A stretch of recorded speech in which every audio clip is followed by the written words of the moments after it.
Hello and welcome. I'm Zain Dhanani. I'm your co-host for the Cutup.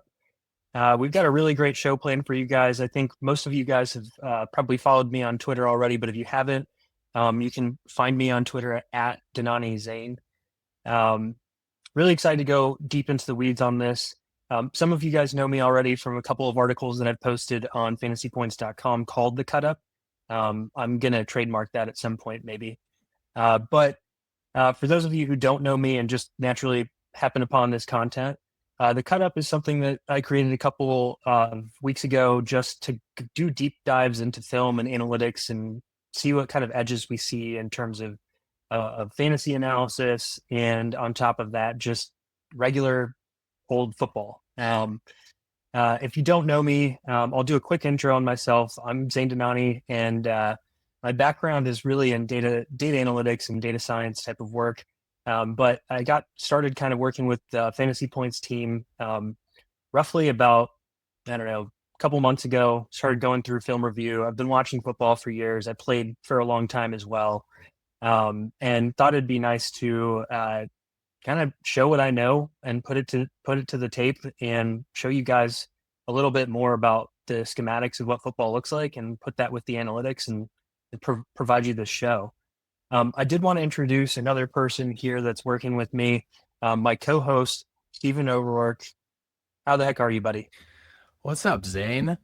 Yeah, I'm excited for this show too. I think that, like you had kind of said with your background, it's a marrying of the way you see the game and your ability to dive into the analytics. And then where I thought we fit well is that I have a pretty extensive film background. I, like you, grew up playing football and have been around the football a lot. I, have been around my high school coaches for years and just have kind of absorbed football knowledge through that, as well as working at Fantasy Points for the last couple years. And having been kind of the chief separator behind, or the chief charter behind separation, our ass metric at Fantasy Points, I feel like I have a pretty good understanding of coverages, secondary work, as well as wide receiver work, wide receiver technique. So I think that my film knowledge, your data analytics background, as well as your film knowledge, kind of allows us to marry a fun show that lets us dive, like you said, dive deep into different schematic and individual matchups throughout the rest of the year.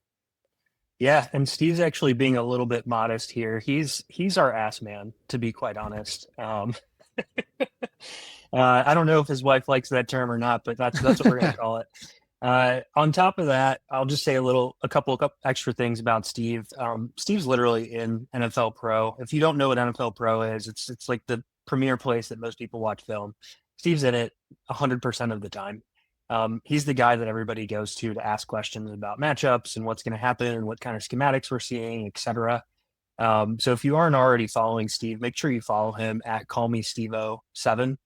Um, Great follow on Twitter and always posting things about separation for receivers and different things like that. Just a quick intro on what we're going to do today. So we've labeled this show Josh Allen and the Buffalo wide receivers. We're going to go into detail on what the Buffalo Bills are doing on offense, what we saw this past week, plus some film review that we've done in previous weeks as well. Just covering a couple of different things about their receiver corps, and then also kind of the offense as a whole and Josh Allen's performance. And we may talk a little bit about the matchup that we have coming up this Thursday night as well. The main thing that we want to make sure people know is that this content's meant to be evergreen, meaning that it's supposed to apply to the rest of the season, not necessarily just to this Thursday night football game. But we'll see the concepts actualize on Thursday, and then we could do a little review on Friday too, and hopefully we get a little bit of kudos for what we see and what we predict is going to happen. All right, so as we said we were going to talk about, we wanted to jump in and dive deep into the Bills receiver corps. One of the big things, obviously, coming out of last week, a lot of people know the team benched Keon Coleman. They got Josh Palmer back. They activated Gabe Davis. They got strong production from Tyrell Shavers. You know, we kind of talked about it a little bit too, that their, win rates in zone and man both have dwindled so much over the past 3 or 4 years. Um, and maybe it's directly attributed to who they have, their personnel, etc. But I'm really curious from your lens, Steve. What the heck is going on? Did they show you anything this past week or throughout the season on whether somebody or any of these guys have any relevance? Why don't we start talking about Keon Coleman first, and maybe we'll move on to some of the other guys. Yeah, and what I think it is that it's just a really finely tuned machine. You have a lot of receivers that do one to two specific things well, and it kind of falls apart as guys get injured. I think specifically what I saw is that when Kincaid and Palmer were both out, if you look at the Miami and the Atlanta game, the offense put up 13 and 14 points, and I think that comes from just not being able to access the middle of the field without those guys out there. And a big part of that is Keon Coleman being a really big one trick pony. And the one trick that he has, he's not that good at it. I mean, I think the biggest thing is that if you look at it, his route participation, the routes he runs, he has almost 50% of his routes, 45% of his routes are vertical. It's either a post or a go or a hitch. So when you have a guy like that, you'd like to see him win on those. Like if you think of a guy like AJ Brown who does a lot like that, and in years past he had won a lot, and I think that's kind of what you imagine with Keon Coleman is a kind of a step up from what Gabe Davis offered. And so what you'll see is on a lot of these hitch routes, his timing is not the greatest. He's at the bottom of the screen here, and what we're seeing later in the season is a lot of teams are starting to press Coleman when he's ISO'd on the boundary side. That's where a receiver like him, tall, big bodied, you like to have him ISO'd on the boundary side, one-on-one opportunity. You'd like to see him win, but then he has a lot of reps like this where and he in gets this situation, Sorry. if you just go back for a second, Steve, in this situation, what we're seeing is, I mean, this is a one high safety. It's probably a zone coverage, but even if it's not, it's basically man to man with this corner. If he runs Yes. hitch or if he runs deep, that guy's staying with him. So the team knows this. The team knows exactly what's happening. He's got a really favorable matchup. And then you turn on the tape and you press play and let's see what happens. And so what you'll see is at the top of the screen, you have a levels concept. That's two in breaking routes with a corner over the top. The Buffalo Bills love this concept, especially with their tight ends. They like to get their tight end as the inside slot receiver, have him run a corner route. Well, Miami, while they were showing man coverage single high, they bumped to a zone, and they play this levels concept really well. They transfer it well. The corner drops out, covering the corner route. That's doubled, and then they have guys underneath. So then what that means is that Keon Coleman has to get open on the backside. He has an ISO hitch, press coverage. This is where he needs to win. And you can see where I stopped it here. Josh Allen is looking for him, and he's not even close to his break yet. And that's where this is a clear first read, right? It's a second read, really. The first read is the levels concept. He's looking to see how they play this out. If it goes man coverage, he's probably looking at the tight end here. Because they drop zone, they play the in routes, he has to come off of it. Nobody's open. So that's where Coleman is secondary read. And it should be like a pretty easy lean on of like, hey, I know I've got a backside hitch one-on-one. My receiver should win this. But Coleman just gets caught up in the weeds of trying to beat press coverage.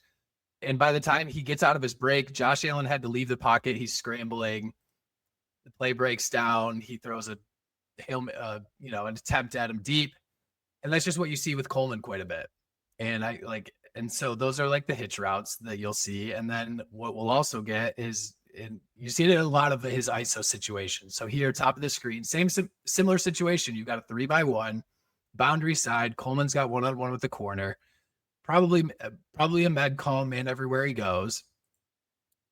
And it's press coverage. Jammed. Yeah, he just gets bodied. And that's been a consistent theme, is that teams are going to press coverage against Coleman when he's ISO'd, because they know that they can body him, they can throw off his timing, and he doesn't get great separation. Sure, you could argue a holding call up at the top, but that's how it goes.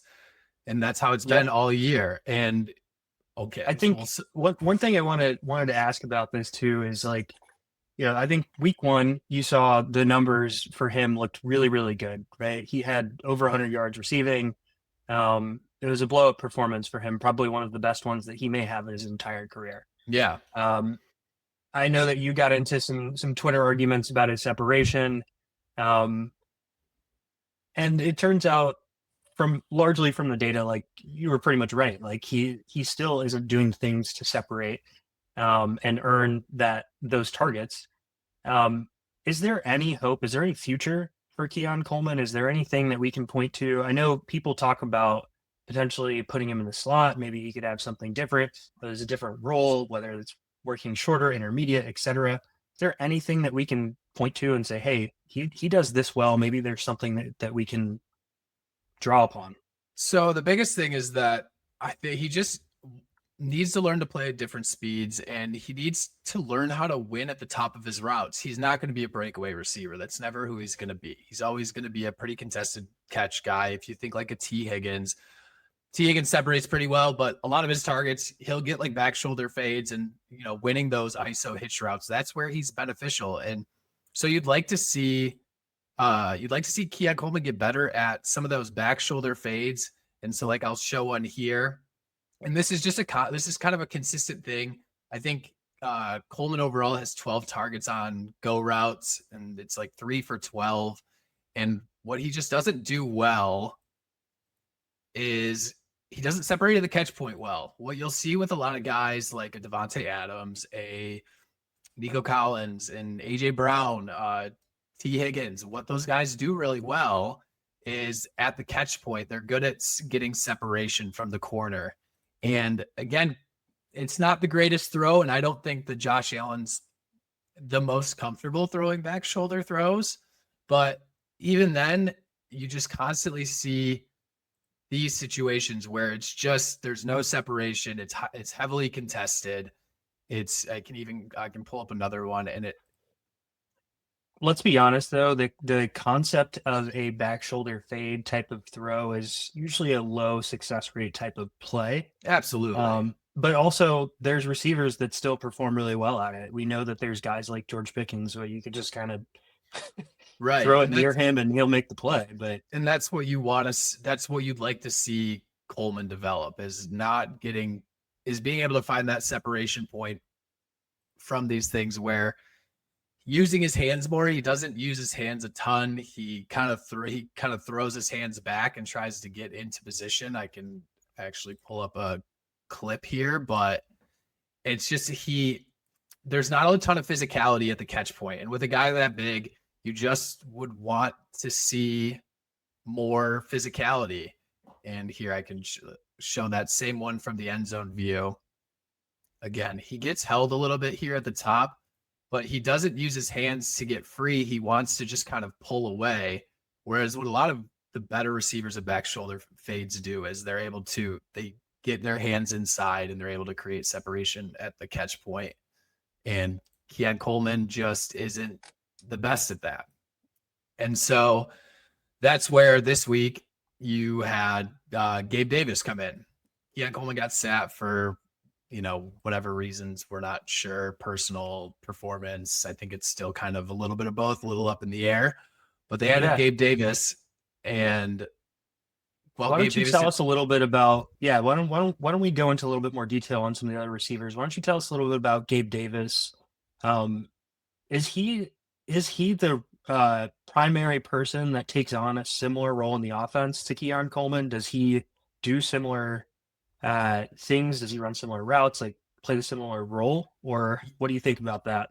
Somewhat similar, yes. I think he's a guy that they're going to put on a lot of vertical routes, and when they can get him in an ISO situation, try to get him to win on a slant. But what they actually switched to a little bit more was Josh Palmer went a little bit more boundary receiver, ISO receiver this week. And I think that is in an effort to get more of those one-on-one situations backside where a guy can win.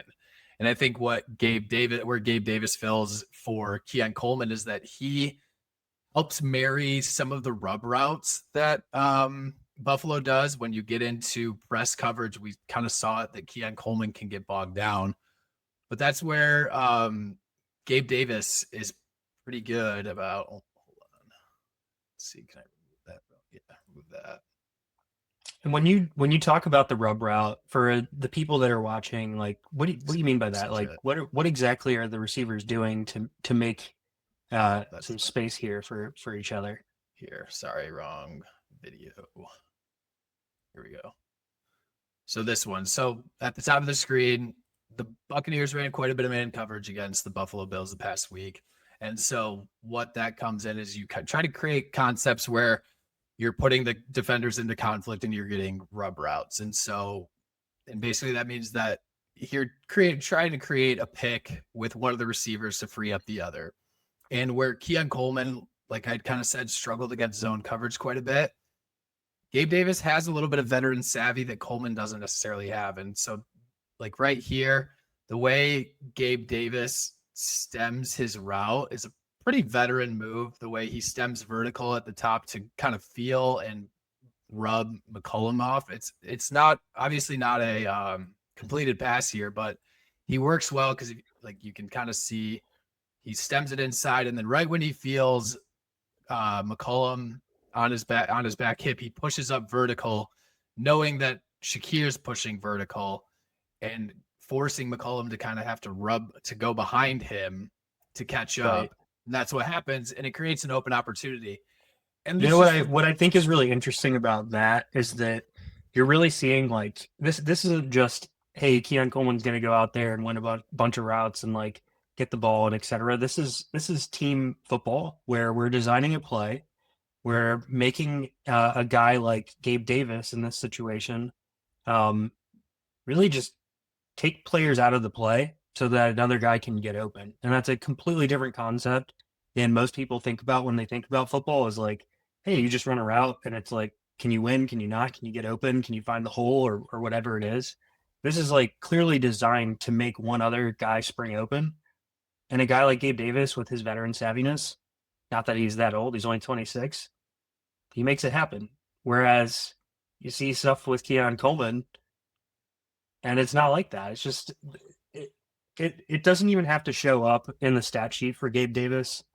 In some ways, it is just cohesiveness, making other guys get open, um, selling fakes, being the guy that can go deep and just taking a safety with you. Like getting other guys open is a real trait too. And so talking that's where I think Josh Palmer also offers, a reprieve and a good outlet that without Palmer in and having Coleman in, that they kind of lose. And that's one, it's just raw separation. Like you can see here, this is the touchdown to James Cook. It's a good concept, but what you get with Josh Palmer on the backside is you get separation. Yeah. He's really good at that. He's really good at separation on deep routes. Yeah, exactly. And that's a big difference maker that Palmer brings to this offense is the ability to separate, especially again, I mean, getting press coverage like this, being able to fight through, bend it inside, and he changes speed, which is a big thing. That's one of my thing about receivers that I constantly complain about is lack of changing speed. If you work at one speed, corners can play you pretty well. Right. And then you also get quick wins with Josh Palmer too, which again, like I had said, they kind of started to use Palmer on the boundary a little bit more, ISO'd, because he can do things like this and win quick routes. He can win against press man coverage. He can get an inside route. He can be available. Josh Allen gets blitz heavy, but this concept over here is available. Both guys. I mean, Cook, he couldn't get to Cook quick, but he could have waited and pushed off to Palmer.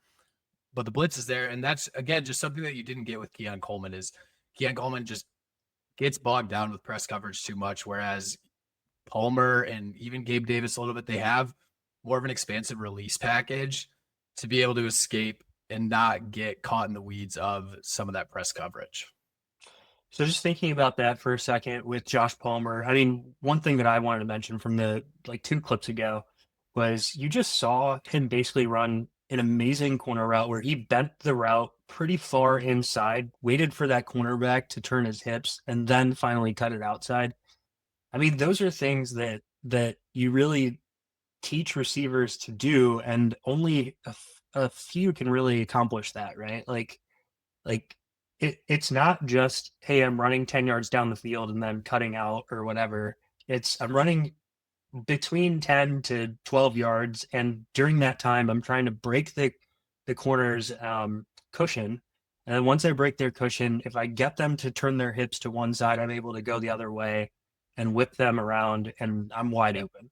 And Yep. that's just something that's unique. I think a lot of people don't necessarily understand, kind of exactly how that works for a football team.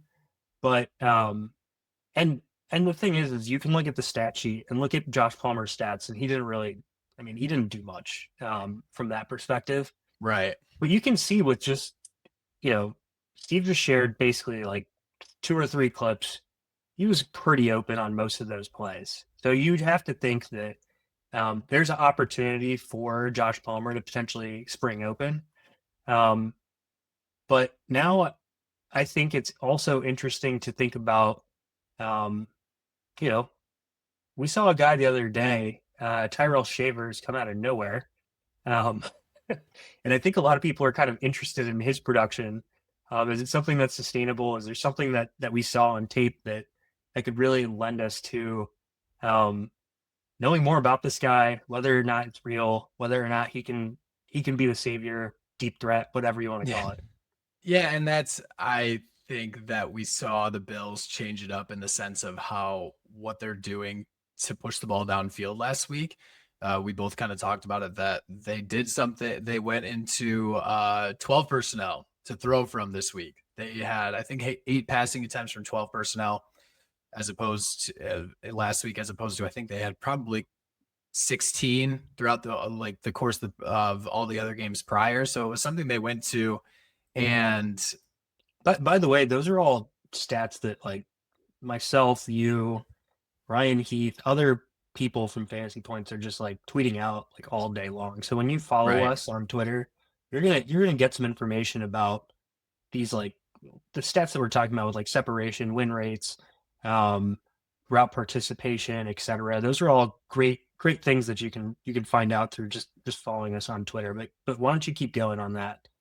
And yeah, exactly. And what we have seen and what the Bills coaching staff has kind of echoed is that Shavers is a really good run blocker. So what you can do is you can get into these heavier personnels, 12, 21 personnel, have them in there, get the defense to match with base defense, similar to how the Buccaneers are doing here, and work off play action. And so while I think Shavers has utility in that he works well in packages. I don't know.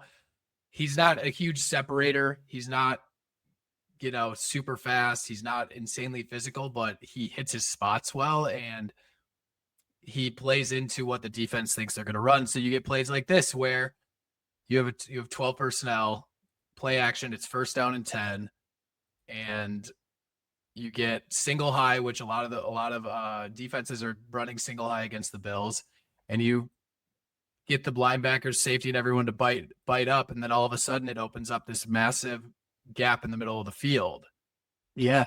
Yeah. for Why don't you Shavers go to back fill and in. pause it for a second when we go? We should really show the listeners and everybody kind of what's happening here. So just watch these linebackers and pause it like right when people are realizing, hey, this is pass play. Look at 27. He's gonna start getting on his high horse and move backwards. The linebacker there is also thinking the same thing.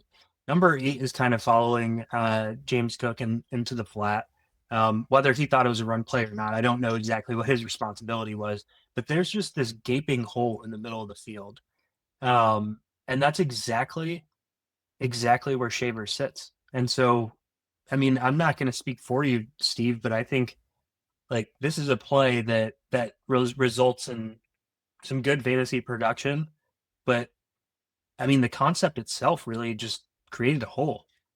And the Bills like to do that overall. And I think Shavers plays into the personnel aspect of it. You've seen Coleman win on some of these digs where the middle gets vacated because of good scheme and things like that. And I think that's where people will see the statistical production of Coleman sometimes and they'll argue for him. But it just comes from Joe Brady scheming up a good offense and having a little bit more, I don't know, weapons at his disposal when he has Josh Palmer there. And, you know, they were missing Kincaid this week, but when they get Kincaid, it kind of offers them more utility to work a lot more concepts. And I think them leading into 12 personnel is good. They don't, and I think a lot of people will argue, well, you have to set up the run. The Buffalo Bills have run 9 times from 12 personnel this year. That's it Yeah. with James Cook. This is just setting up the defense and getting the look you want and trying to get them to match base coverage because it's first down. You put in a heavy formation. You have your seemingly run blocking receivers out there and Shavers and Curtis Samuel, and then you hit them with a play deep like this.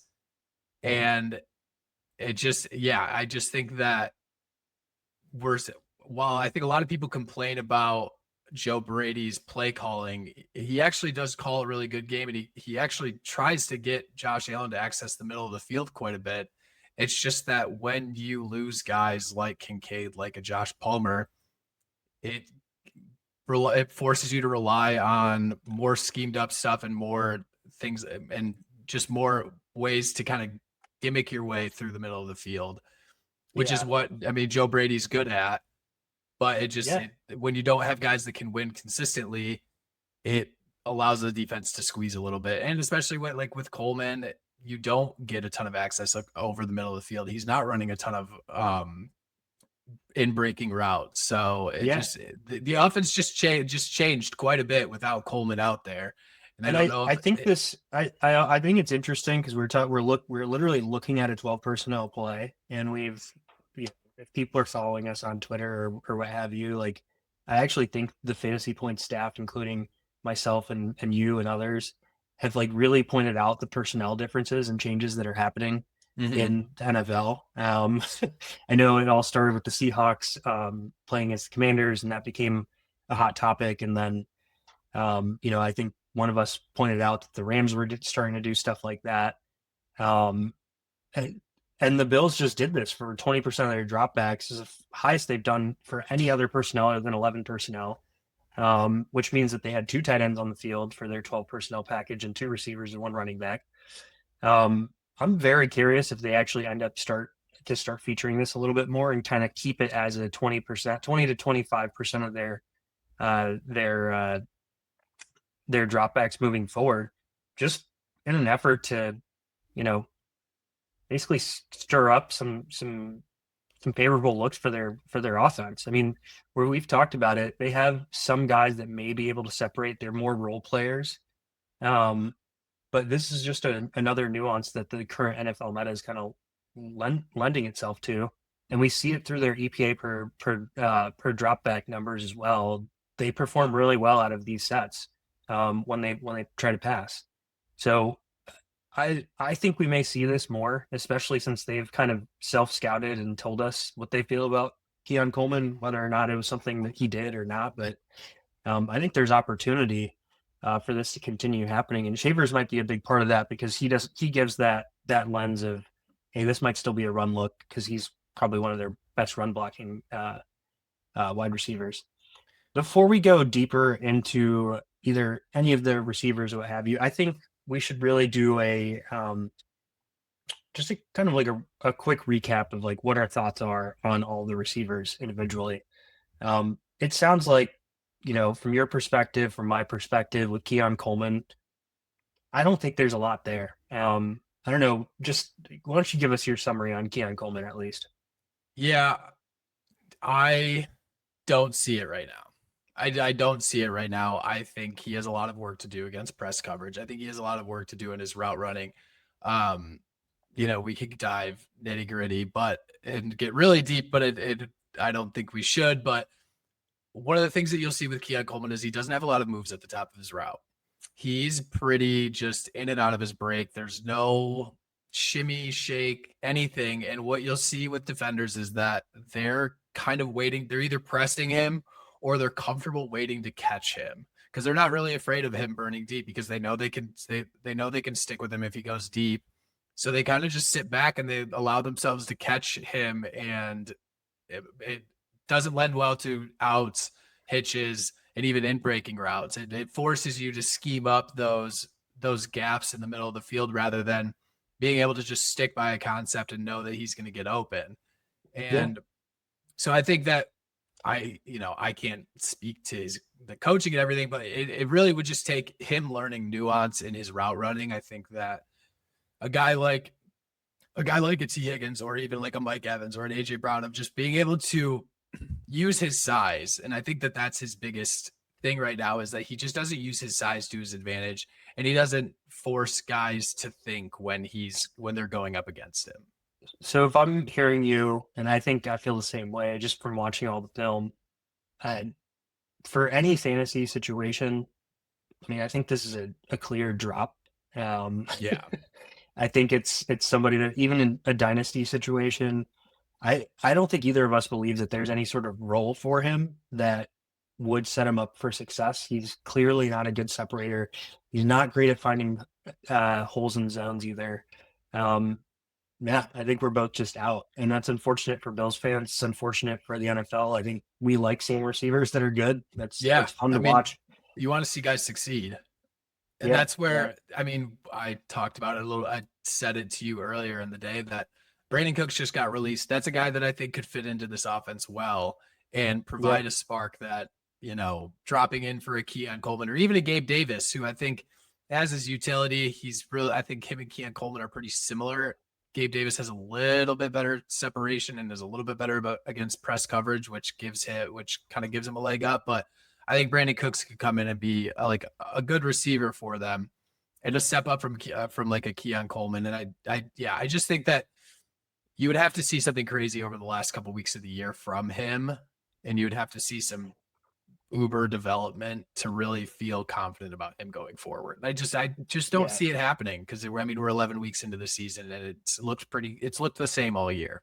And then the receiver roulette that we've talked about, which that's what we're going to call it for now, given their route participation. Nobody's really playing that much. Um, I mean, I know even in fantasy leagues, like, you know, you kind of roster a guy like Khalil Shakir sometimes just because he's out there some and he's Yeah. probably more targeted than others and stuff. But I think this is a pretty low potential kind of situation. You talked about it before the show, like his ADOT's in the fours. He's mainly just the underneath guy. Um, you're not going to see many blow up games for him either. The I actually tweeted about this before the season because I do a lot of like the DFS grinding, underdog fantasy, best ball mania, everything. And I pointed him out as a guy that I just think I'm never getting a massive spike week from him. Yeah. He might get like in one game, he might get like 7 receptions for 80 yards, and that's fun for just kind of putting in on a random week when you have buys, but it's not something that you're really excited about to start and put in your lineup and feel good about on a week to week basis. So from my perspective, from fantasy, like Khalil Shakir is one of those guys that just like is a roster clogger. And then you see the guys like Gabe Davis and Josh Palmer and Tyrell Shavers. You kind of give us your perspective on Tyrell Shavers. I think if I'm going to summarize for you, um, you know, he found some holes in zone. He's playing in 12 personnel. He may or may not necessarily be somebody that benefits from those situations. Probably not a real great option for any sort of fantasy leagues at the moment, even deep ones. Um, if I'm summarizing those three receivers and trying to group them together, Palmer, Gabe Davis, and Shavers, Palmer, it seems to be the one with the most potential with separation, if I'm understanding you correctly. Yeah, I think Palmer gives access to the middle of the field from that group that on a consistent basis that not like you can't really rely on Gabe Davis and Shavers necessarily to win consistently there. But it's just the nature of the Bills offense that they spread the ball around a lot, and Josh Allen seems to just operate within scheme. Yeah, He has his plays and his schemes that he likes, and I don't know if it's he sees a coverage predetermines and knows where he's going or what, but it just that he doesn't have the Stephon Diggs that he can rely on to win consistently. So it's a scatter shot. And really his reliable winner this year is Kincaid. Kincaid is the guy that they like to, I kind of said it earlier, they get into 11 personnel. They like to have him in as the inside slot, and they like to do a lot of crossers. in routes, cross hitches, things like that free him up over the middle. Without him, they're forced to game it up a little bit more. Dawson Knox doesn't win from 11 personnel in the slot as much. That's Yeah. not Dawson Knox's game. Dawson Knox, I think, has like a negative separation in those situations. The Kincaid's hard got thing to like, know about Kincaid too, though, is like when we're just thinking about from a fantasy lens, like his route participation is low. We think that he's a pretty solid, kind of receiver. It's weird to put you're basically playing a tight end in a slot role. So, yeah, um, so it's a little bit awkward, but I'd say from a fantasy lens, like if his route participation starts jumping because of this 12 personnel thing, if they found something, they like it, they want him to be operating in that. I mean, there's potentially an opportunity there if his route participation goes up. He's already been somebody that like you kind of throw into the lineup and he hits sometimes because he's the guy that Josh Allen like focuses on that week. And tight end performances, you're not really expecting the same level of performance as many of the receivers. And outside of the top like 4 or 5 guys, it's kind of a mixed bag anyway. Um, but yeah, he seems to be the guy that they really need to step up if they're not going to be relying on Keon Coleman moving forward. Um, but then from the other receivers, Josh Palmer, Gabe Davis, I don't think we're sitting here recommending them as like fantasy guys by any means. And from my perspective, it's more of those things where you play a DFS lineup, you do a bunch with Josh Allen. These guys run deep. Josh Allen likes to hold the ball. He throws deep sometimes. Potentially, they're the recipient of that deep ball. And Josh Palmer seems to have the most potential because he gets the best separation out of any of them. Josh Palmer. And then when Shavers is in, he is good at scramble drill. So going into the game this week, what you see with Houston is they're obviously really good at pressure. They have tight initial coverage. Their secondary is really good, but that's where it'll lend to Josh Allen extending the play. He's tough to bring down. Houston's going to get pressure. He's going to have to move around, and it could lend to him scrambling and picking up yards on the ground. Houston's given up 14.5 yards per scramble the last 3 weeks. Or it could be, him extending the play and looking downfield, which is where Shavers is he's solid at. He understands spacing and he understands where to move. We saw his touchdown against Tampa Bay was off of like a scramble drill, him finding open coverage. He had one, I'll even show it here. He had one against Miami the other week where it was a pretty smart move. He's on a vertical seam route. He sees Allen escape the pocket. You can see him look to where the over the top defender is, and he just hitches up. Defender falls down, but he's good at that. He's good at finding the open space in the zone, and something that Keon Coleman is okay at sometimes. He had a couple plays this year where he was pretty decent at, but in the times that I've seen Shavers in the game, he tends to understand where to kind of fall to make himself available for Josh Allen. So that's where So I think Shavers some could be a fun play opportunity. this week. Yeah, we see some opportunity on that. I mean, I think we both kind of feel like this might be a matchup issue for the Bills offense, right? We're kind of sitting here like Houston can get pressure. Houston has good cover corners and safeties. They're gonna press. It's gonna make life a little bit difficult, and we don't have necessarily anybody that can win. Dalton Kincaid isn't even playing. We actually don't currently know whether or not Gabe Davis is going to be active. We think that he will be because he seems to be better fit for the role that Keon Coleman was playing, but we don't actually know. It seems like this could be a game where, the Bills are favored to win, but it could be close, and that may lend itself to a situation where, maybe Houston sticks around and is able to do something in this game. Yeah, and it is kind of a true test of what the makeup of this team is. I'll be interested to see how Houston runs against the Buffalo's motion. What Miami did the other week that kind of got Josh Allen off kilter early in the game is in their first matchup in week 3, Miami went 40% man coverage, and the Buffalo Bills t- kind of torched them against in man coverage, especially with Kincaid. Kincaid's a matchup nightmare against Miami specifically because Miami can't cover tight ends. Um, but then in the second matchup, you lose Kincaid. Miami switches to a lot more zone coverage. They only ran 17%, but what they were doing with motion is they were showing man coverage with motion, but then dropping into zone. And it, like I said, it kind of threw off Josh Allen's eyes. So I'm interested to see with Houston, if Houston does something similar. Houston's gone pretty heavy single high this year. They have a couple games where they've gone too high, but for the most part, they'll lean into single high decent amount. And so I wonder if they kind of try to do the same type of things of messing with Josh Allen's eyes, force it, showing him man when it's really zone, and forcing the receivers to beat them and understand the coverage as well. Because I think that's also a big part of it is just that you have guys that are, I don't know if they see coverage as well on the outside, and then that kind of just leaves you with your Shakir running underneath for a lot of like your mesh concepts and forcing Josh Allen to kind of make those hero plays on the run and off of that second read scramble drill. Yeah, it's tough because Josh Allen's one of those quarterbacks that holds the ball pretty long too. I mean, he's good Yeah. at breaking the tackles too, so he can kind of escape a little bit, but I think his time to throw is like 2.77 or something like that. And Yeah. um, that can work against some defenses. I don't necessarily know that it's something that'll work against the Houston defense.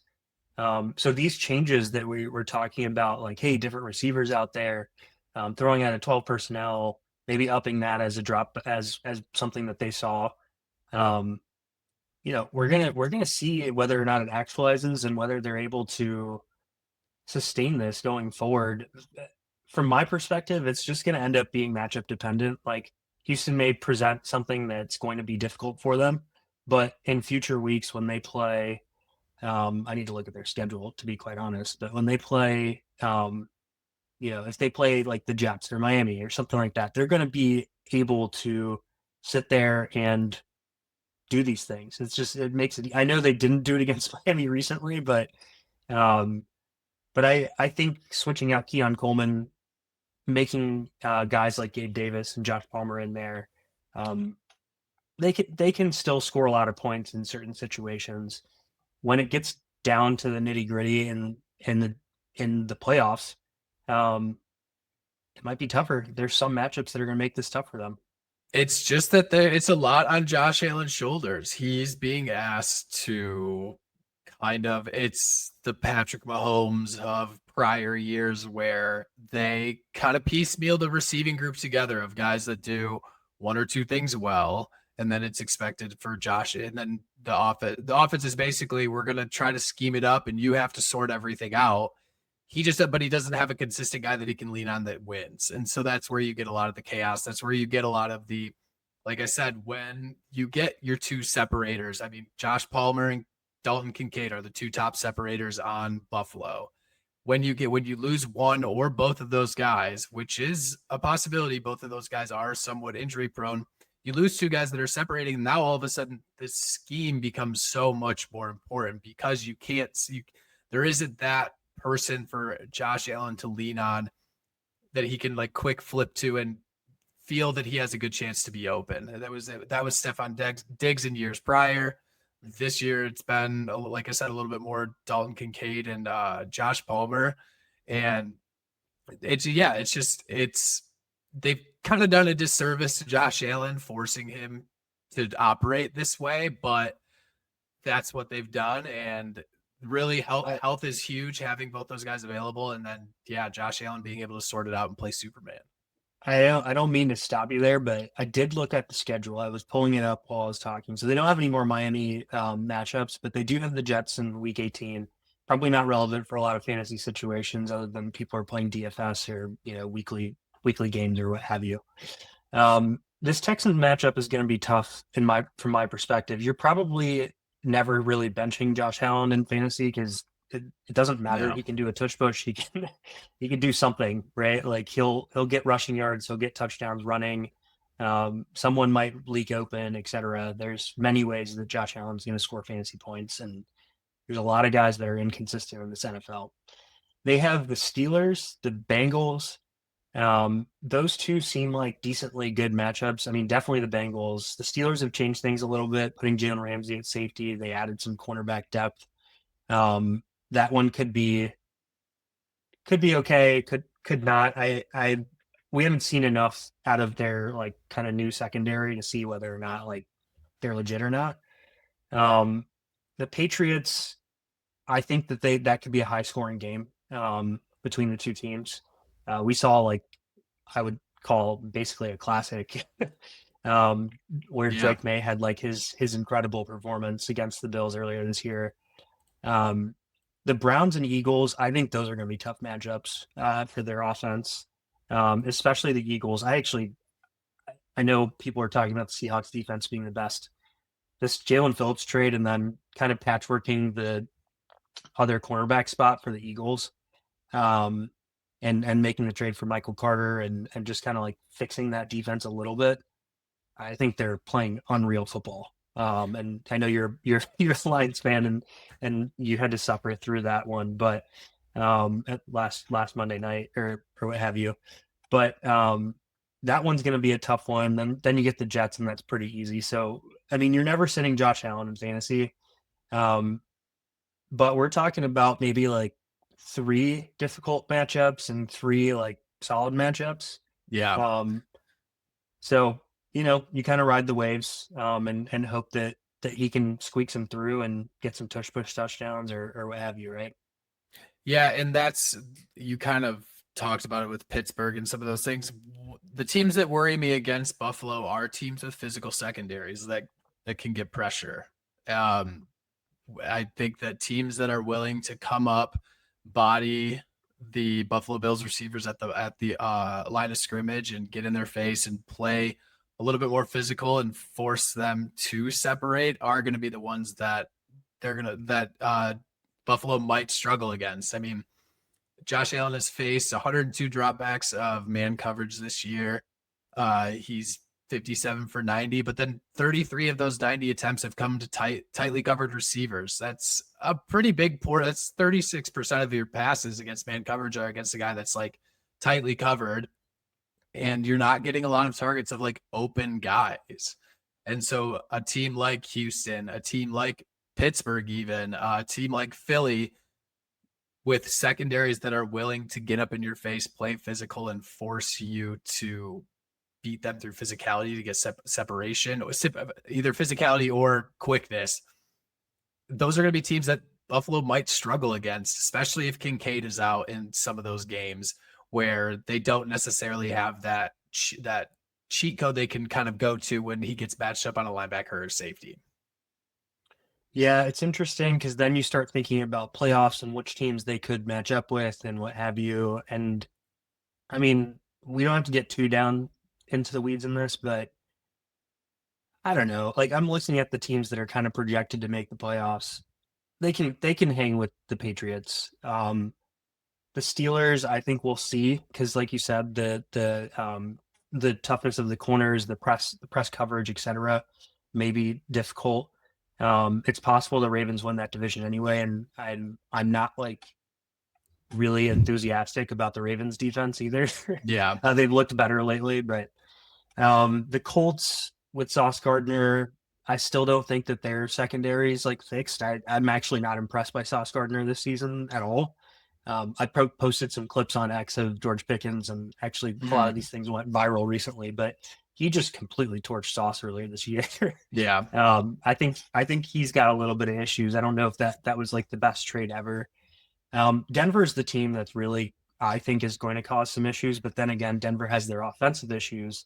Um, if we're just evaluating the matchup, like offense versus defense, yeah, I think Denver's going to cause some issues for the Bills offense. I think that's going to be a really tough one, especially if Surtain comes back and plays to his capabilities as well. So I don't know. I mean, from my perspective, it's like they still have the chance to make a run. It just depends on who they end up playing. Yeah, absolutely. I mean, with Josh Allen, you're always in the game. And as much as people have decried the performance of the Bills, if you look at it, they've really only had 3 games where they played bad. Like overall on offense, they looked really, really bad. If you like, I mean, New England, it didn't look terrible. Miami and Atlanta, it looked bad. But I mean, I think that I think that Buffalo just has this finely tuned machine at receiver. If you throw a kink in it with an injury, it drops a level. If you throw 2 kinks in it, it drops to really bad, and Josh Allen has to play hero ball and do everything, and nobody's separating. That's why his time to throw goes up. He starts getting pressured more. He starts taking more sacks. It all just kind of works together, and I just think that one being able to their run game is huge. Them being able to establish run game with James Cook is huge, and then being able to work off that play action and be able to free the receivers from like really for sure pass downs, because that's where I think that they kind of struggle. They operate best in this game. This is to say for all offenses, they operate best when you run and pass are on the table for them, and they can lean into play action, and they can scheme up a lot of that stuff over the middle to get open. It's just that, they don't have a guy that Josh Allen can lean on reliably to get open against man coverage, to get open, in a must-have it situation. It's usually Khalil Shakir is the guy, or Dalton Kincaid, and they have viability down the road. I think they'll play close against anyone, but a Denver with a physicality at corners and being able to lock up man coverage, a Pittsburgh can give them issues. Where Kansas City really doesn't give him a ton of issues because he excels against the blitz. It's teams that don't have to rely on blitz to get pressure and can just drop back and play physical against wide receivers, because that's what happened this week. I think Josh Allen had 150 yards on downs where Tampa Bay blitzed. Yeah. Yes. So just summarizing there too, I mean, from a Josh Allen perspective, you're going to get some rushing through scrambles. They haven't really done much design stuff that much this year other than QB sneaks. You and I talked about that actually in our show debriefing or briefing. You're still going to get the tush pushes. In certain matchups, he's going to be able to hold the ball and find guys on scramble drill, and some receivers will break through, etc. I mean, speaking from some experience playing secondary in my lifetime, you can't cover for 5 seconds. So if he's able to hold the ball forever, like someone's going to get open regardless. Right. But generally speaking, yes, this is still your like top 3 quarterback in fantasy. It's just, the receivers, much to be desired about that. And we're going to see where things go. Why don't we take a quick break? We are going to spend a little bit of time just talking about 1 or 2 different prop picks that we have for this matchup against Houston, and then get back into it and wrap up. All right, we're back. We just long segment there on the Bills, their receivers, Josh Allen, etc. It was fun. I feel like I haven't done that in a while. It was fun to chat through that. The next thing we're really going to do is, and I think we'll try to do this every single Thursday night game, is just go into a couple of prop picks, DFS, etc., that we really like for that specific matchup. And just give you guys, something to potentially watch for, or bet on, or what have you, right? So, for us, I'm gonna break us down into the first one, and I might lead into the second one too. But then, Steve, you can hit on yours as well. So, for me, the one thing that I was kind of paying attention to, and I think a lot of people that maybe already follow me on Twitter has seen, is the matchup with Woody Marks versus the Bills' run defense. So I'll just kind of get into some of the numbers, and then Steve, I know you have a perspective on like exactly how this kind of matchup plays out. But I kind of said this in my tweet, but Marks is a lot better on man concepts than zone concepts. Those are all stats that you can get from the Fantasy Points data suite. So his yards per carry is like 3.8 from man and 3.1 versus zone. Against nickel or dime, which is what the Bills basically run like 60 to 70% of the time. Um, his man concept yards per carry jumps from the 3.8 to 5.1. 5.1, obviously, I think we all watch football. We know that that's a pretty good mark for running the football. Um, Houston hasn't been very efficient running, but I do think that there's opportunity for them to be efficient here. Teams have absolutely gashed the Bills, and especially on runs to the outside. I was specifically looking at like D gap runs. For people that don't know, that's just basically running wide. So going outside the tackles, Yep. pretty wide there. Um, they get super. I said the word gashed before, but they get really gashed on, regardless of man or zone concepts. They get gashed on those wide runs, and uh, Woody Marks also actually has his best split on those wide runs as well. I think it's 5.2 yards per carry, regardless of man or zone, that he's able to hit on those wide runs. So I just think what I look for in some of these things is there any potential where a player could break long ones? And I think this is the opportunity for Woody Marks to essentially break, one or two long runs and for those to just pay off for the rest of his props. So for me, I was going for, I believe the line was 63 and a half rushing yards. I'm going over, and I actually personally did this already. And I also locked in ladders all the way up to 150 plus rushing yards. I know that's a little crazy. Woody Marks probably, I don't think he's had more than like 66 rushing yards, 68 or something like that in a game this year. But I just think this is the matchup where it might happen. Yeah, and you kind of touched on it with the man gap concept. They actually tried to lead into that against Tennessee. Houston has their offensive line issues, and what kind of broke that is that Jeffrey Simmons was able to break down that idea for Houston. Houston, what they like to do is they want to get into 11 personnel. They want to kind of spread them out, and they want to get Woody Marks running up a lot up the middle on man gap concepts out of 11 personnel. Jeffrey Simmons broke that. Buffalo doesn't have a guy that can do that. It's going to be a lot easier to get those double teams, to create those gaps up the middle. Their linebackers, Tyrell Bernard has had some injury issues, doesn't look as fast.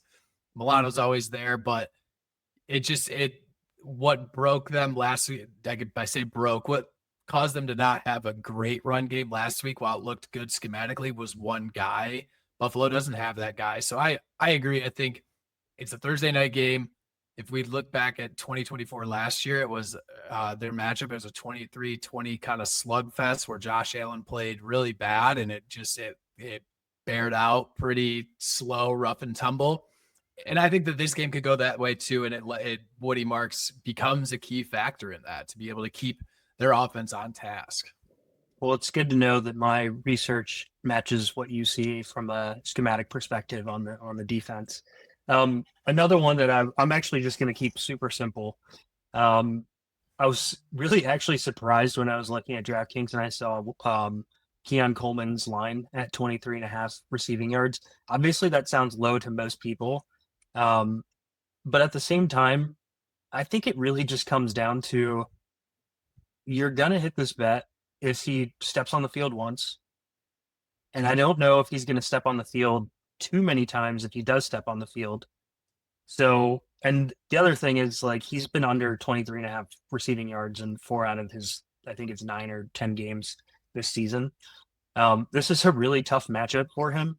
And honestly, I just think that he could step on the field 2 or 3 times. He's probably going to be active just because they have receiver injuries and they need more guys active.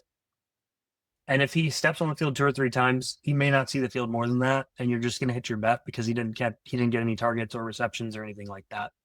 What do you think, Steve? Yeah, and this will be a great way to kind of see what we were talking about through all this film work. If Keon Coleman gets on the field, it's a terrible schematic matchup for him. Last year, 2024, Houston leaned into man covers against Buffalo. They ran at about 40% of dropbacks. They leaned a little bit into single high, going about 56% single high last year. All of that means that Keon Coleman gets a lot of one-on-one matchups with guys like Kwame Lassiter and Derek Stingley. Those guys are allowing 6.6 yards per attempt to receivers out wide. And I don't know the completion percentage, but the completion percentage is pretty low too. Keon Coleman, like this means that you're probably looking at Stingley when he gets on the boundary, bodying up Coleman, which is just not a good matchup for him at all. I think that if he sees the field, it's brutal. And if he does, and yeah, I just don't see the production coming from him. Yeah, I'm hoping for more of those hitches. I don't think anything's going to come of them.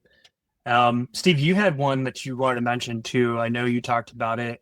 Something related to Josh Allen. Why don't you go into that and give the listeners, one more? Yeah, and I think Josh Allen rushing. Last I looked on FanDuel, he was at about 30 and a half yards over under rushing. This game kind of lends to him running around more.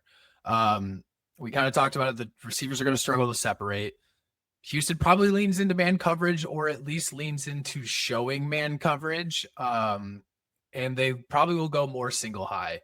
All of that, Josh Allen runs the ball more against single high. Against single high this year, I think he has 17 rushing attempts for 180 yards and a touchdown.